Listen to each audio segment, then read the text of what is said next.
The CBS Radio Mystery Theater presents...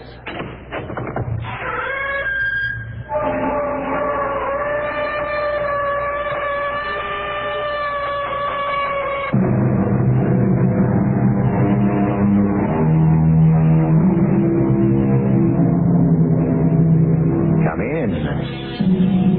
Welcome. I'm E.G. Marshall. The most magnificent of all Shakespeare's tragedies is the great love story that involves the two largest empires of their day, Egypt and Rome, and two of the most unforgettable characters in history, Mark Antony and the enigmatic, mysterious, unbridled feminine sex symbol of all time, Egypt's queen, Cleopatra. Antony, forgive my fearful sails. I never thought that you would follow. Cleopatra, you know full well my heart was to your rudder tied, and by its strings you would tow me after you. Now all is lost, and it is you who have betrayed me. Triple-tongued deceiver, my heart from now on only wars with you.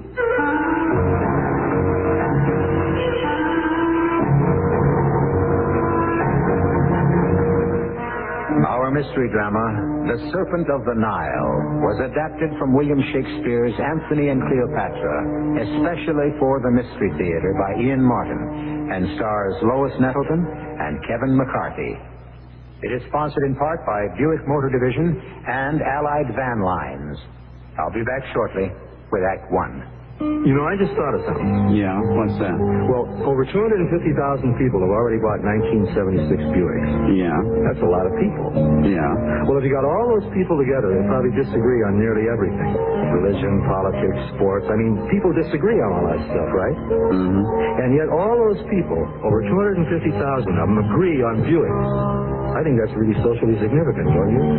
No. Buick, dedicated to the free spirit in just about everyone. The Constitution of the United States of America, a new idea that established the legal framework upon which all our laws are based. We're a free nation created executive, legislative, and judicial systems with checks and balances to ensure freedom. But on Law Day, May 1st, maybe the most important thing to remember about our Constitution is how it begins. It begins, we the people. A public service message on behalf of the American Bar Association and the Bar Associations in your state. Hi, I'm Flip Wilson, TV luminary, whatever that means. And I'm Johnny Bench, baseball superstar, according to the bubblegum cards. And I'm Geraldine Jones. You can call me anything you want, sugar. I love ball players. Did you ever go with one? My boyfriend Killer told me he was a catcher with the Dodger organization. Was he? Well, I went to Dodger Stadium and Killer was catching all right, selling beer and catching nickels and dimes. What did you do? I threw him a high inside knuckle ball across the lips. I keep that second line to Geraldine. Geraldine, I heard you're a crusade chairperson for the American Cancer Society. Well, you heard right, honey. My fellow workers made me office chairperson because of my charm and powers of persuasion. Well, you don't have to persuade much to get help in the fight against cancer. No, mostly I make sure all those people who say they gave at the office actually give at the office. If you haven't already given at the office, send a check to your American Cancer Society. We want to wipe out cancer in your lifetime. If you're feeling generous, folks, don't fight to feel it. And that goes for you too, John.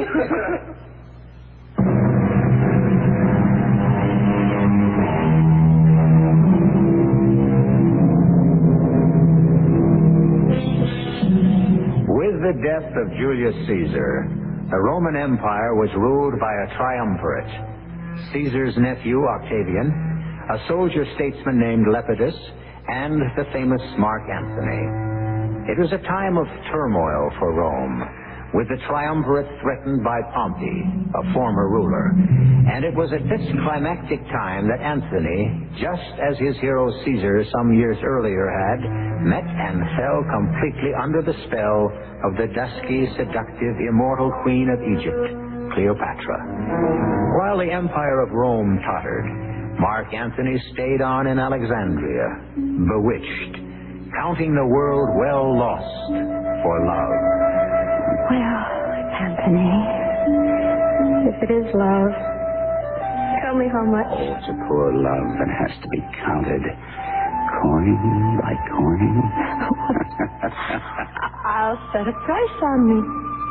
See if it adds up to that. Then you will have to dream on a treasure not yet found under heaven. What now, Enobarbus? News, my lord, from Rome. Not now. Or, if you must, the gist. No more. No, you must hear it all, Antony. Perhaps your wife, Fulvia, is angry. Or that boy of 20 who shares your throne has issued some imperial command that you must needs obey. What's that, love? Maybe you are ordered home by him. Ordered? Octavian is a Caesar, and your blood is in homage bound to that last name. And you know, when shrill-tongued Fulvia crooks her finger like a schoolboy, you blush and run to obey. The news... A moment. Now, hear me, Cleopatra. Let Rome fall and drown in the Tiber, and the empire tumble after. Here is my space. Kingdoms are clay. The nobleness of life is to do thus. Come here. To hold each other thus, when two such as us have met, I bind my promise. I will stand against the world with you, not as Antony, but as us.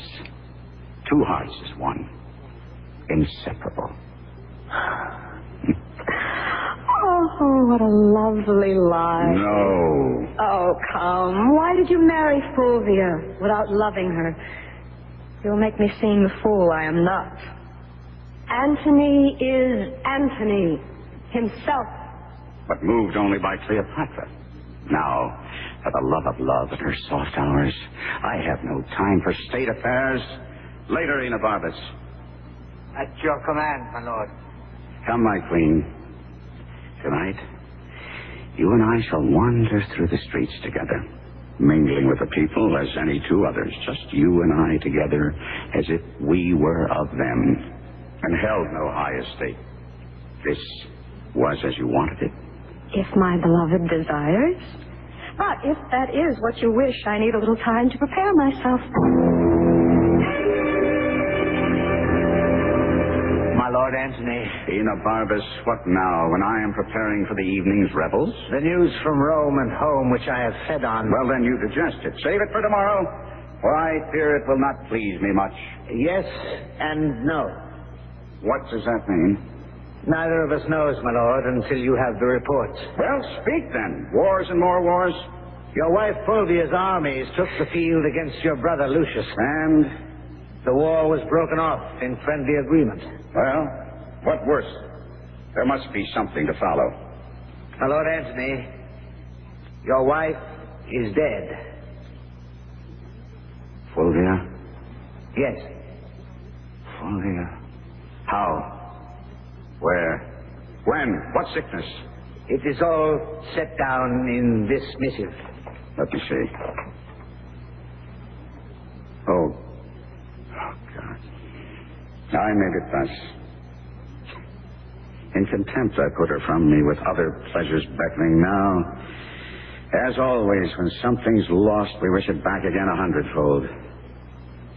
She's good now, being gone. Too late. And what other harms my idleness might hatch. All right, so be it.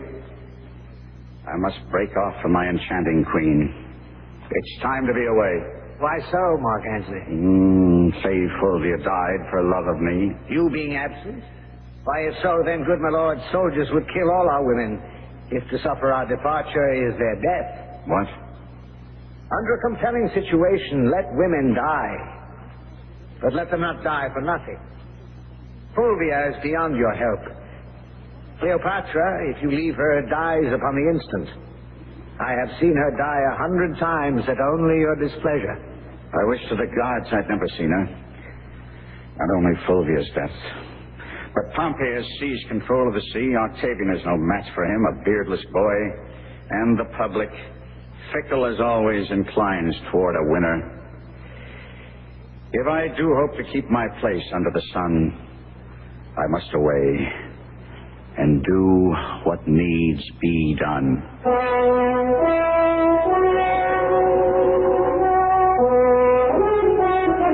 Charmian, Have you seen my lord? No, madam. I thought he was with you. Some time ago. We were together, and he was much disposed to mirth. But on a sudden, a Roman thought struck him. A Roman thought? This is his other self, stern, unrelenting. Then I must be a woman and win him back by my own magic of opposites.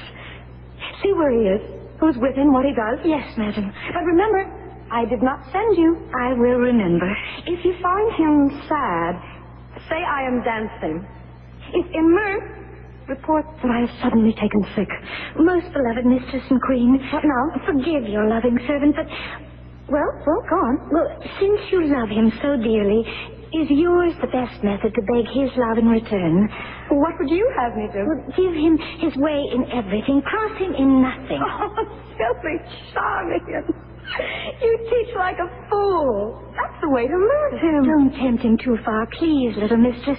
Oh, but here comes your master, light and day. Then I am sick and sullen. My dearest Cleopatra, I must have a few words with you alone. Your pardon, sire. Charmian, yes, madam. Help me away. I am faint enough to fall. So sudden, so violent. I cannot listen now. My beloved queen. Please. Not too near me. What's the matter, my sweet? I know, by the look in your eye, there is news from your wife. Well, you may go. I only wish she had never let you come. How could I have hoped to have you for my own, when in swearing love for me, Fulvia could claim you false to your Roman gods and name them angry? So, farewell, Antony.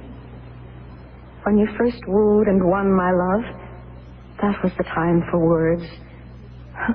No thought of leaving then. Eternity was in our lips and our eyes. It still lies there, or should, unless the greatest soldier in the world is turned the greatest liar. Cleopatra, listen. Italy is rent by civil war. Pompey is at the gates of Rome, and in my absence has won the people's hearts from Octavian and Lepidus, with whom I share the rule. My country calls for my service, which I have never denied her, and what is more, and which should assure you in your heart of me, my wife is dead. Though age from folly could not give me freedom, it does from childishness. Fulvia dead? You may read in these letters where and when. And let us quarrel no more. Let me tell you what I intend to do, if you agree. For by the fire that burns eternal in that lamp above the Nile, I go forth from you, my heart's ease, only as your soldier and your servant, making peace or war at your command. Now, lover, turn aside and weep for Fulvia.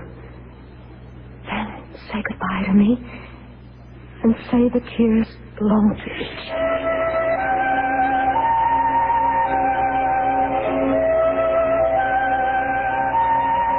So, Lepidus, we and Antony are to meet again. Advices flying before him tell us he soon will return to Rome. Not a moment too soon. We need his presence in the field. It still represents what once it was. Your pardon, Octavian. Oh, do not believe that I believe the tide of rumor. That once proud Antony now fishes, drinks, and wastes the lamps of evening in oriental revel. Rome is a republic, and the people must be served. How do you think they think of our fellow guardian of the state? I cannot believe rumors, nor that sudden evils darken all Mark Antony's goodness. Lepidus, you are too indulgent. Let us grant it not amiss to tumble on the gypsy's bed, but to resist the drums which have so long called him from his sport with Cleopatra is to be as young and untried as all who run me down for my lack of years. You are right, Octavian.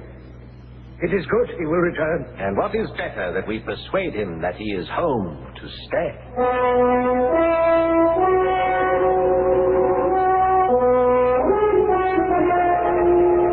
Charmian? Yes, mistress. Bring me a potion of mandragora, or poppy. Why? So I can sleep away the whole gap of time while my Antony is away. You think of him too much. Oh, Charmian, where do you think he is now? Standing or sitting? Walking or on his horse? Oh, happy horse to bear his weight. Or murmuring where is my Serpent of the Nile? His name for me. How goes it with my brave Mark Antony? What can I say? He is on the seas. His letters will come. So I shall hope.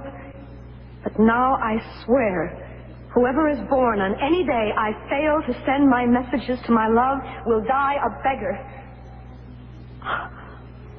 Did I, Charmian, ever love my Caesar so? Brave Caesar, valiant Caesar. Be shocked if you can speak of him so fondly. Say brave Antony, valiant Antony. Forgive me, I was just remembering. My salad days, when I was green in judgment, cold in blood. Get me ink and paper. Antony shall have each and every day a special letter, or I'll unpeople Egypt.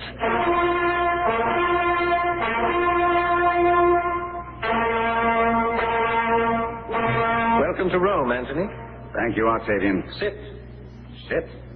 In this tone of command? Now, take me not wrong, Antony. But I wrote for you in Alexandria without reply. Your message came when I was not there and occupied in some affairs. Is that all? No, Antony. You have broken the oath we swore between us. Softly, Octavian. No, let him speak, Lepidus. How? To lend me arms and aid when I required them. Both you denied. Neglected, rather. As nearly as I may, I'll play the penitent. Fulvia, to have me out of Egypt made wars here, and for my ignorance, I ask your pardon. There. That's nobly spoken to me, Octavian. I would hope. And further hope to put aside all misunderstanding from now on. Then let me hasten to suggest the means. How? Octavian has a sister on his mother's side, Octavia. Since you are now a widower, to hold you brothers, Antony, why not take Octavia for your wife? Let me have your hand, Octavian. And from this hour, let us rule together, true brothers. Here is my hand.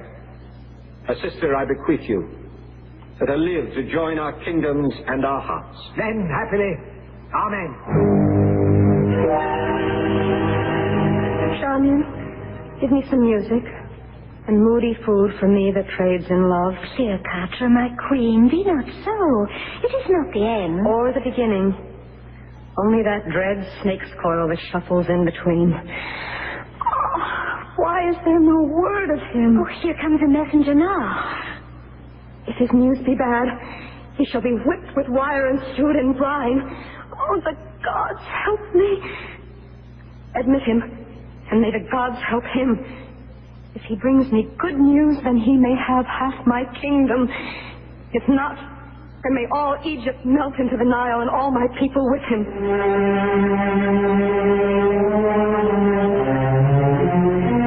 A soldier and a conqueror, who is a lamb within the arms of one woman. A woman who is a tiger burning bright, but melts before the presence of the man she loves.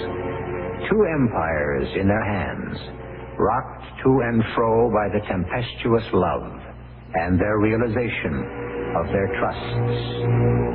Where do they go from here? I shall return shortly with Act 2. Moving on with the Allied spirit, going to a brand new town. You're leaving the past miles behind you.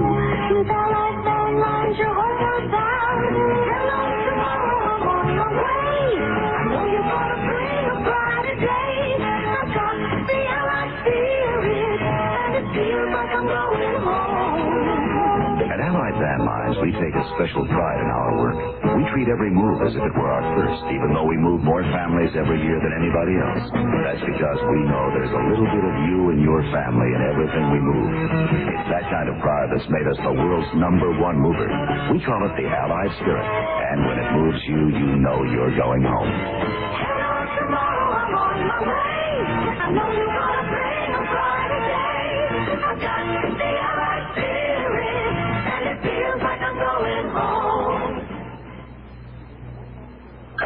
Nightline, you're on the air. About the caller who talks to her plants? Yes? She should plant her garden at the library. Uh-huh. Learning Swahili will not help her grow an African violet. That's good advice. And the caller who's looking for a new job? Oh, yeah. She should go to the library for job information. The library. She should have never lost her old one. Well, I agree. She just don't take off work for Robert Redford's birthday. No. I mean, that isn't a national holiday. You're right. The library could have told her that. Absolutely. And finally, the caller who botched up his vacation? Oh, yes. Always plan a trip at the library first. That was a shame. I mean, he should have been suspicious of any travel ad that reads 8 days and only 4 nights. Oh, you're right, yes. You know, the library has some great news services for everyone, from general information and referral to concerts and puppet shows. Well, thank you for calling, Nightline. No, I have a problem. Oh. You see, I'm at the library right now. At 3 a.m.? Well, they said it was closing time, but I started tracing my family tree, and I forgot to look at the clock. The library. Come see what's new, besides books. If there's a locksmith listening, I'd really appreciate We'll see what we can do. A public service message from the American Library Association.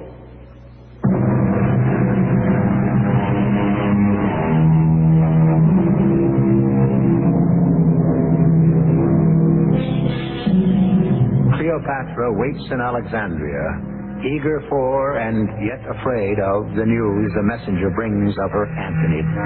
Here's a messenger from Rome, Your Majesty. Antony is dead. If you say so, villain, you kill your mistress. But if you tell me he is well and free, there is gold and my hand to kiss, this blue-veined hand that kings have taken and trembling kissed.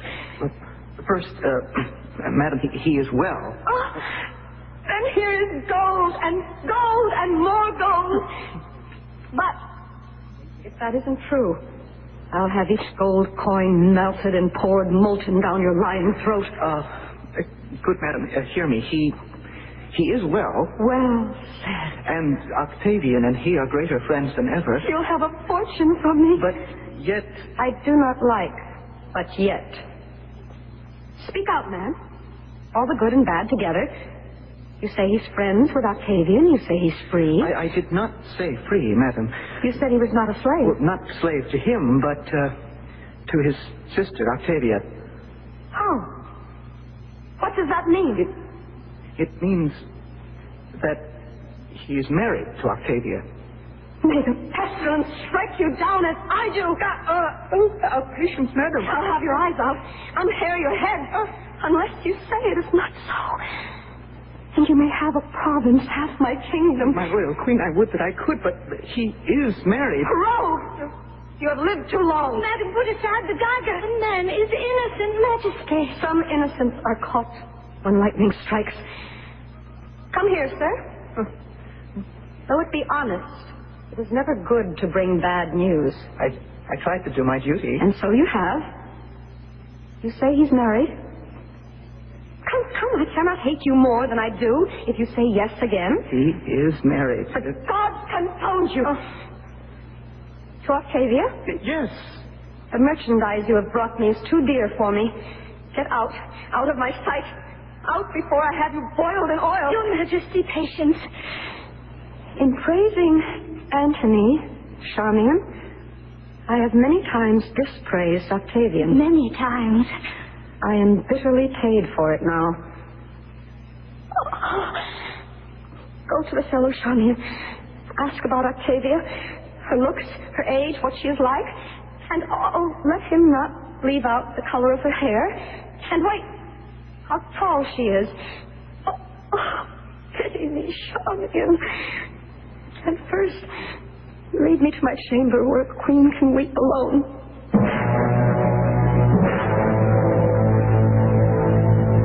Hostage exchanged. Now we may talk before we fight. For Antony, Lepidus, and myself, brave Pompey, we will hope that words may serve us better than conflict. Too much of youth would perish if we came to battle. I cannot deny that truth. Then speak to us openly of how you treat our offers tendered to you. That I shall have Sicily and Sardinia, and in return will rid the sea of pirates and send certain measures of wheat to Rome. That's our offer. Does it not seem fair? I might have hesitated had not Antony returned, but now I'm disposed to take your offer. Then well met here. Let us have the agreements drawn up and signed so that I may feast you aboard my galley. But the feast should be mine. Oh, mark you, I shall yet enjoy your fine Egyptian cookery. I have heard that Julius grew fat with feasting there. You hear a good deal. I have my informants. And so have I. I trust your information is as sound as mine. Why, if it's gossip, my Lord Pompey, I'm your man. And allow my captain and his companions to withdraw and write the terms of the treaty. Good idea, Enobarbus. Well spoken. Antony, Lepidus, shall we go apart for this purpose? I know you now. How are you, soldier? Well, I hadn't thought of you as politician, Enobarbus. say rather peacemaker. My Captain Antony is sensitive in some areas. The Egyptian. But I thought that passed. Is he not married now to Octavia? Yes. Well, that he is firmly knit to her brother Octavian. Cleopatra is only a memory. I will be blunt, sir, for many reasons. I am a soldier and must face the odds. I doubt that knot can hold. Oh, for what reason? Mark Antony will be off to his Egyptian dish again, and I would be the last to blame him. And I would hazard a guess, this time will she let him go so easily.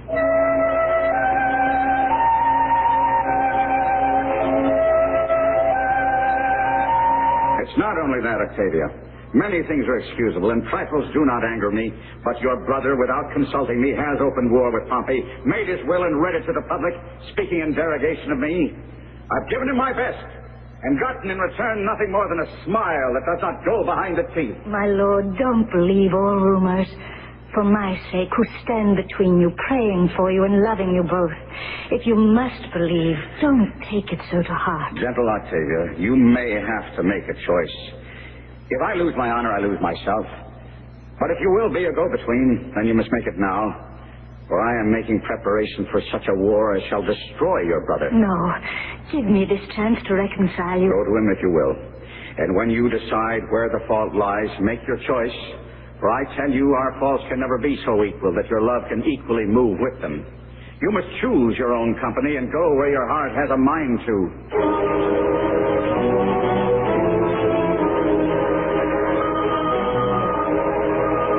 Here, then, Lepidus, is the latest news of Antony. In Alexandria, where he has returned, he has had, in the marketplace, himself and Cleopatra enthroned in chairs of gold. In the public eye. Common showplace. Let Rome be so involved. The people know it. The whole world, I think. Except my poor sister, who has just returned. Here she comes. Hail, brother. And my lord Lepidus. All hail, fair Octavia. That I should ever have to call you castaway. You have not called me so, nor have you cause. My good lord Mark Antony, hearing you prepared for war, told me, and I begged his pardon to return. Which I am sure he granted easily, since you stood between his lust and him. Do not be unfair to him, Octavian, till I make my plea. Unfair? Where is your good lord now? Why, in Athens? No, my sister. Cleopatra has crooked her finger again, and he has run back to her in Egypt. Oh, no. Not only that, dear Madam Lydia has raised an army from Libya, Thrace, Arabia, Mede, Laconia, and countless other kings to move against us. Oh, God, how wretched I am to have my heart torn in two between the ones I love the best. Your letters held us back till we were sure that you were wronged and ourselves in danger. You are abused beyond all belief. And to do you justice, the high gods will make of us their ministers. Welcome to Rome, madam. Every Roman heart welcomes you. Save only the adulterous Antony, on whom we'll have full revenge for you and the Republic.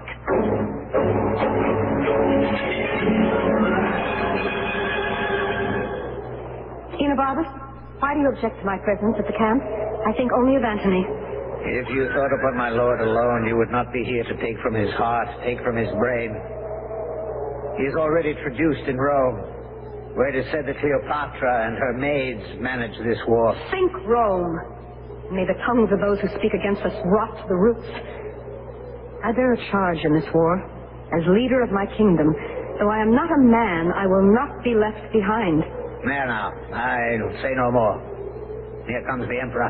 How in the gods could Octavian have cut the Ionian Sea so fast, eh, Anabarbus? Have you heard of this, my sweet? Quickness is never more admired than by the negligent. A good rebuke, my love. So, I will take your advice and meet him by sea. Why? Because he dares us to it. So have you dared him to single combat. What does not suit his advantage, he shakes off, as you should. I have 60 ships to help by sea. But our ships are poorly manned by muleteers, reapers, anything we could impress for crews. We'll fight by sea. You throw away the advantage we have by land.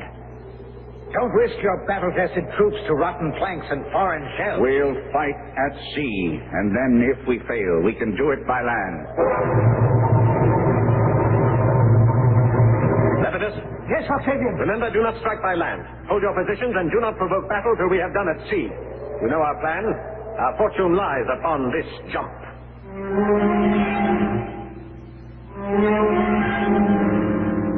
Octavian's fortune and Rome's, but also Cleopatra's and Mark Antony's. For the colossal blunder of committing himself to a sea battle he cannot win instead of a land war that he could, spells the end for Antony and Cleopatra. I'll be back shortly with Act 3. If you went into a Buick dealer's between now and April 30th, do you know what would happen? Well, if you ordered one of 4 cars with a list of specially selected options, you'd get a vinyl top at no extra charge. Like that Skylark over in the corner. Order one with sport mirrors, a rally tilt steering wheel, body side stripes, and vinyl buckets, and Buick pops for the top. To find out about other cars, talk to your Buick dealer. He knows all that stuff. Buick, dedicated to the free spirit in just about everyone. Hi, this is Tony Marvin for the National Leukemia Association. Please remember this name, Project Research. Join me and get on a winning team, because it's only through research that a breakthrough can be made. Throw your knockout punch against leukemia. Send your tax-deductible donation today to Project Research, care of the National Leukemia Association, Box 3039, Garden City, New York. Our thanks to you for Project Research. You know, traditionally, credit has been a man's realm. But today, as more women become part of the workforce, they are realizing the need to establish their own credit identity. And this is Jean King of the Council of Better Business Bureaus with a few tips for women who wish to establish a credit rating. First of all, open a checking and or savings account in your own name, even if you already have a joint account with your husband. Apply for and use at least 2 credit cards. Open a charge account in your own name at a local store and establish a line of credit at your bank. According to the Equal Credit Opportunity Act, applicants for credit must be judged on their own merits. And if you feel you've been unjustly denied credit, talk to the credit agency or the lending institution, and you just go there and find out why. And if you're not satisfied with their explanation, contact the regional office of the Federal Trade Commission.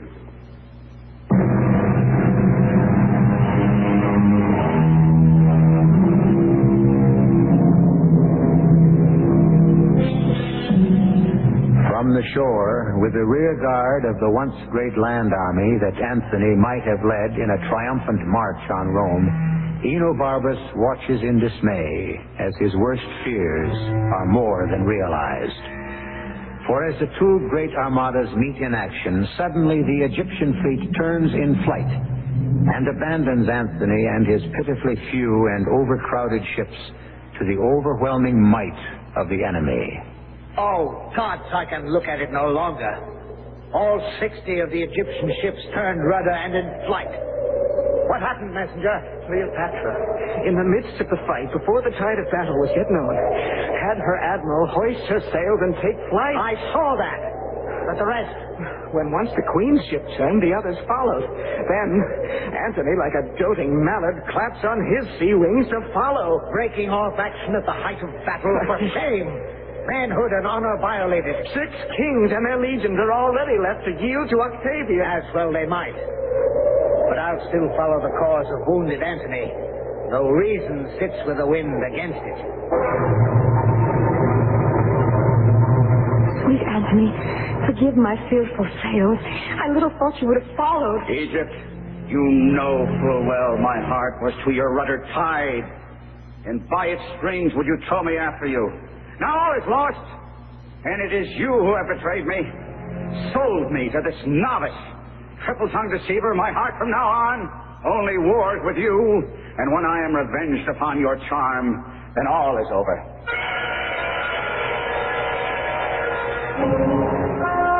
Oh, Charmian, all is over. I have lost my love. Antony still lives, but Cleopatra does not. No longer in his heart. And in his shame and rage, his may be the hand that slays me rather than Octavian's conquering sword. For all is gone. My country, my hope, my love. Oh, help me, Charmian, help me. The Lord would never do you hurt. And if he did, he never would forgive himself. I must flee, Charmian. But where? The tomb. The tomb. The monument and sepulchre that long ago was built to house you on your royal journey out of this world. Sad is the day that it must come so soon. You're right.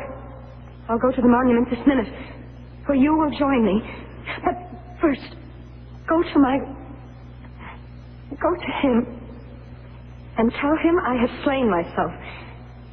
Say that the last word I spoke was Antony. I will, Your Majesty. And Charmian, yes, my queen. Remember every word, so you can tell me how he takes my death.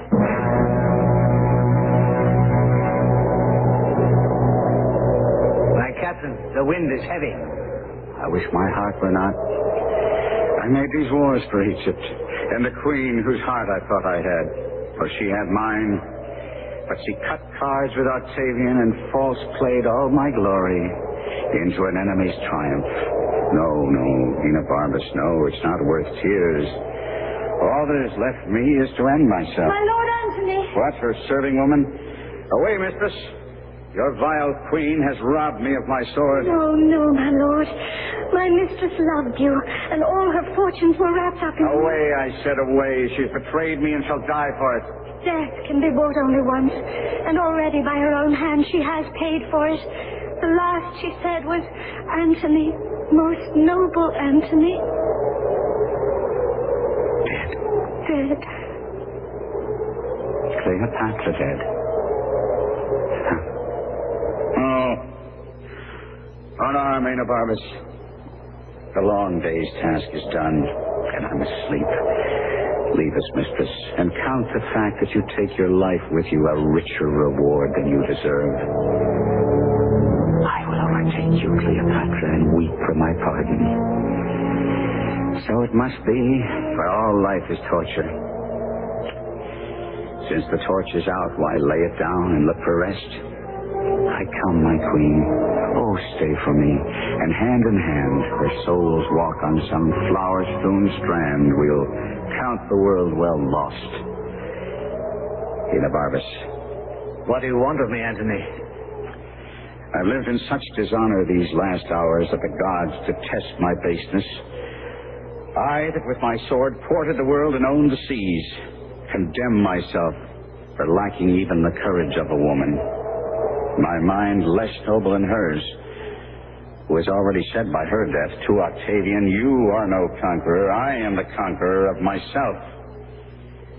You are sworn as my lieutenant, Enobarbus. Don't ask me. When the time has come that I have failed my command and my honor... No, Antony, I beg you. Upon my command, you will then kill me. Draw your sword. The time is here.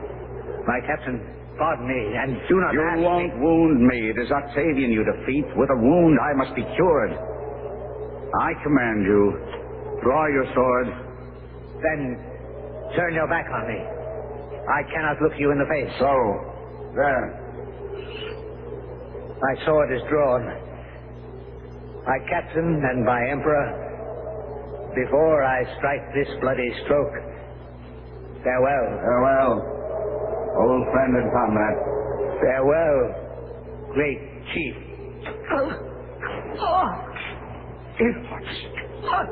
Oh, no. Falling on your own sword. So, did I escape the sorrow of Antony's death? 3 times as noble as I. Oh, you teach me, valiant Enobarbus, what I should have done, and you could not. My queen and you, by your brave instruction, have taught me well. Now I will be a bridegroom in my death and run to it as to a lover's bed. Enobarbus, your master dies your pupil, as I learned from...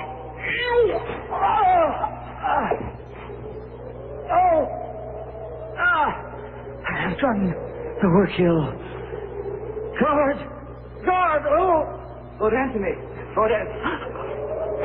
What has happened? I pray you, make an end of what I have begun. What, my lord? Have you a sword? Then draw it, and strike me till I die. Oh, most absolute lord, I cannot. My mistress Cleopatra sent me to you. Cleopatra sent you? When? For this moment, lord. Who are you? Oh, yes, Diomed. The messenger who always passed between us. But Cleopatra, where is she? Oh, in her tomb. But not dead. She is locked within the monument because she feared you suspected her of being in league with Octavian. And for that reason, that in your rage you would kill her. And so I would have. Well, of a sudden, the queen realized that her death might in turn cause yours and sent me post haste to bring you the truth. And now I've arrived too late. Too late. Too late. Good Diomed. Save only to say a last farewell. Call my guard and have them bear me to the monument and my love.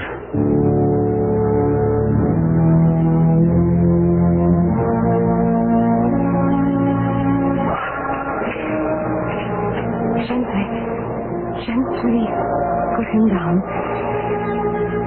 Oh, Antony. Peace, love. Now leave us all. Save you, Charmian. Stand aside a little. Yes, Your Majesty. Yes, Your Majesty. Do not mourn me. It is not Octavian's valor that's defeated me, but Antony's which has triumphed over itself. And so it should be. But none but Antony should conquer Antony. Dying, Egypt. Dying.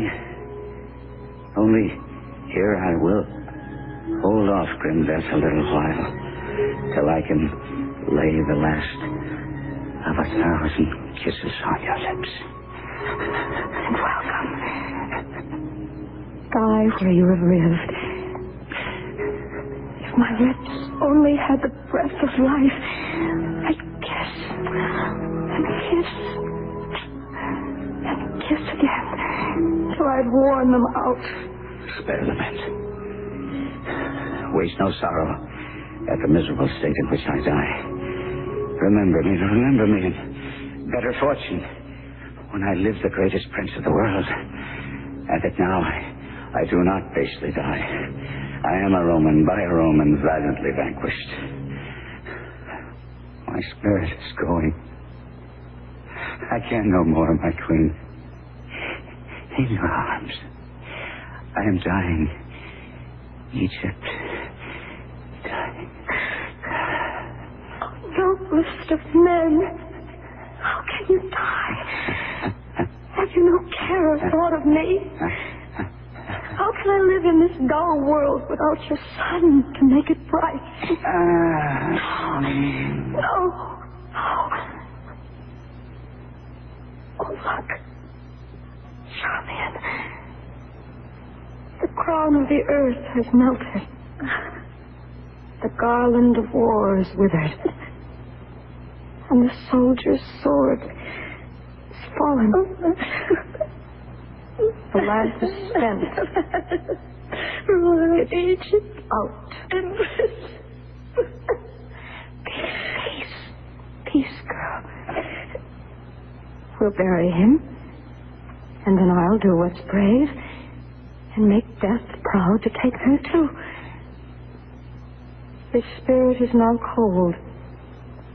I have no friend but resolution at the briefest end.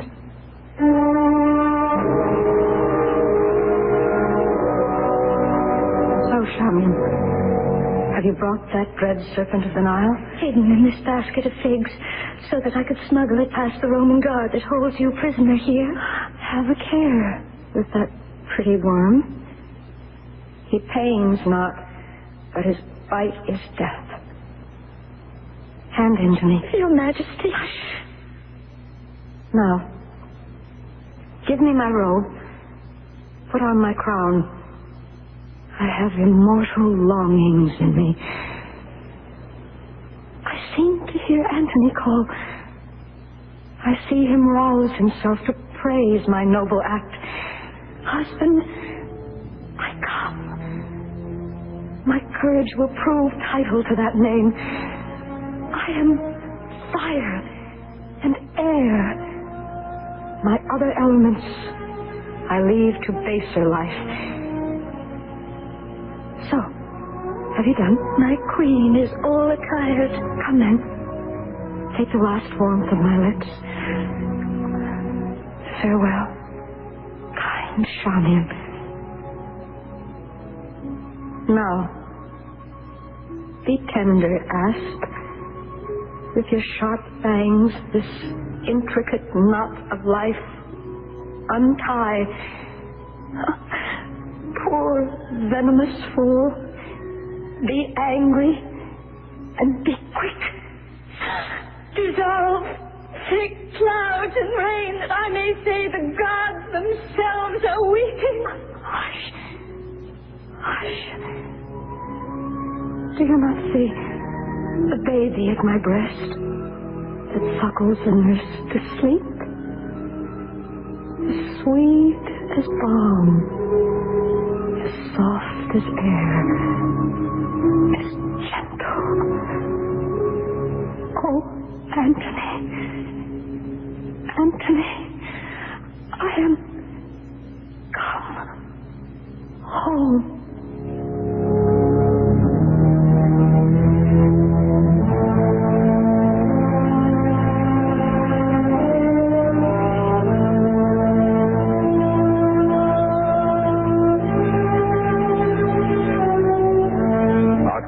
Entering the tomb later, gazing on her, says, "She looks like sleep. She shall be buried with her Antony. No grave on earth shall hold in it a pair so famous." And so the curtain falls. Well, your big TV debate will be on the air in 30 seconds, Senator. Fine, Hank, fine. Don't worry, sir. You're the incumbent, and you'll eat him up. Right. Oh, there's your opponent now. 20 seconds, gentlemen. Hank, what's my opponent carrying under his arm there? It's a Time magazine. Oh, no. It's probably this week's I haven't even read it. Easy, sir. Hank will be on top of everything. World affairs, law, economics, the movie reviews. I'll sound like a dodo out there. 10 seconds. He'll be bright. He'll be witty and Senator, don't put your thumb in your mouth. Unless he only had time to look at Time magazine's cover. Oh, no. Stand by, please. Hank, I don't even know who's on Time's cover this week. Sir. Can you see who's on Time's cover? Oh, I can't. What if they ask me who's on Time's cover? What am I going to say? And now, the candidates debate. On the left, we have the incumbent, Senator Ethel Merman. No, she was on the cover of something else. Senator Alice Cooper or Abe Bean. Senator, all we want. I know what you want. Is it a picture of a shark? Just the name. The shark didn't have a name. Give me a hint. Rover, Rabbit, Blackie. Time makes everything more interesting, including you.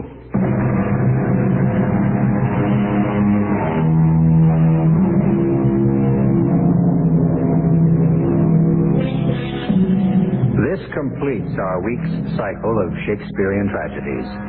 I hope you've enjoyed them. He was a master storyteller as well as a great poet. William Shakespeare is someone entitled to the profoundest respect, but he also has the right to be listened to with understanding and enjoyment. All liberties taken with the original scripts were merely to illuminate the characters and clarify the plots. After all, this week was the 412th anniversary of his birthday, and manners, language, and the way of the world have changed quite a bit. But beneath the veneer, men and women haven't. I hope Mr. William Shakespeare has had full chance to make himself understood. Our cast included Kevin McCarthy, Lois Nettleton, Carol Teitel, Robert Dryden, Russell Horton, and Paul Hecht. The entire production was under the direction of Hyman Brown. And now, a preview of our next tale. What about the police? Yeah, the police. They said they didn't know what I was talking about. Well? Frank, that's what's funny. I'm not allowed to talk to the cashier, and nobody else in the bank, including the security guard, would even speak to me. And the police, they just smiled and told me to run along. What goes on out there? It's a tight little community, that's what goes on. And no hard-nosed reporter's going to loosen it up. I don't believe it. I'll find somebody who'll spill the beans. Yeah, in your face. Why do you keep saying things like that? Because, dummy, if you become an annoyance to the three elders who run the place, you just might join those two hold-up guys your heart bleeds for.